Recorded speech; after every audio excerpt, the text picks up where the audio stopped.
Frodo and the Wizard's Revelation.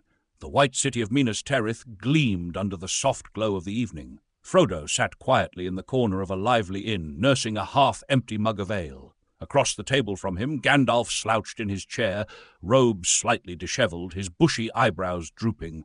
His pipe lay forgotten on the table as he drained yet another tankard of strong Gondorian mead. For the first time in Frodo's memory, Gandalf seemed different.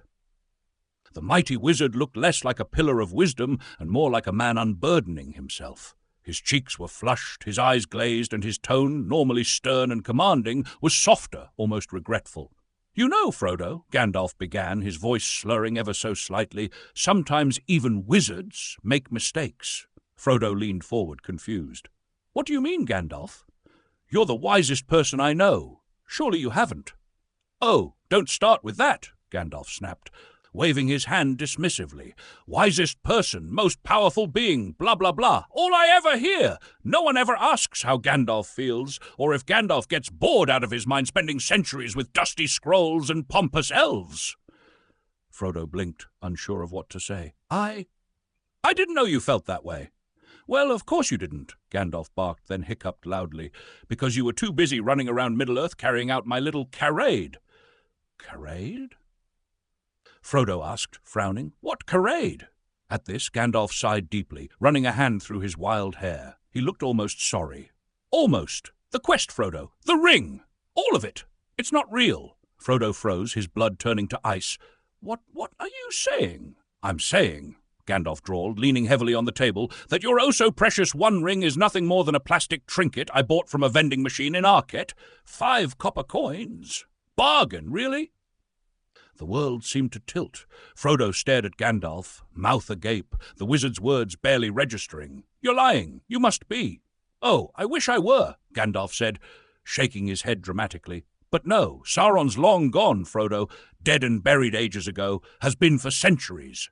He chuckled darkly, slamming his empty tankard on the table. "I just needed something to do, something exciting to pass the time."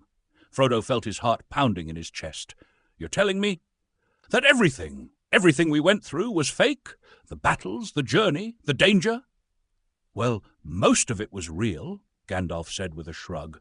"The orcs were certainly trying to kill you. That part wasn't staged, but the ring, the mission, complete fabrication." He snorted. "You didn't seriously think the fate of the world depended on a hobbit tossing a bauble into a volcano, did you?" Frodo's hands clenched into fists. Anger flared in his chest. "You dragged me, Sam, and the others through hell because you were bored." "Oh, don't be so dramatic," Gandalf said, waving him off. "You got to see the world, didn't you? Made some memories, had a grand adventure. Isn't that what life's all about?" Frodo stood up abruptly, his chair scraping loudly against the wooden floor. "I nearly died. Sam nearly died, and you're sitting here laughing about it?" "Watch your tone, Frodo," Gandalf said, his voice suddenly cold.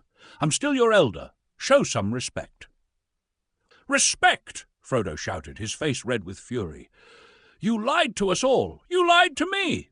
Gandalf's expression darkened. He slammed his hands on the table, causing the mugs to rattle. "You ungrateful little halfling! Do you have any idea how boring immortality is? How insufferable it is to deal with idiots day in and day out, century after century? I gave you purpose. I gave you adventure. And this is how you repay me? By whining?"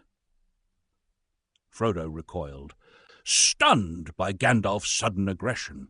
The entire inn had gone silent, the other patrons staring at the wizard in alarm. "Maybe I shouldn't have bothered," Gandalf sneered, his voice venomous. Maybe I should have just let you rot in your cozy little hole in the ground." He stood abruptly, his chair toppling over. "Enjoy your plastic ring, Frodo. It's more than you deserve."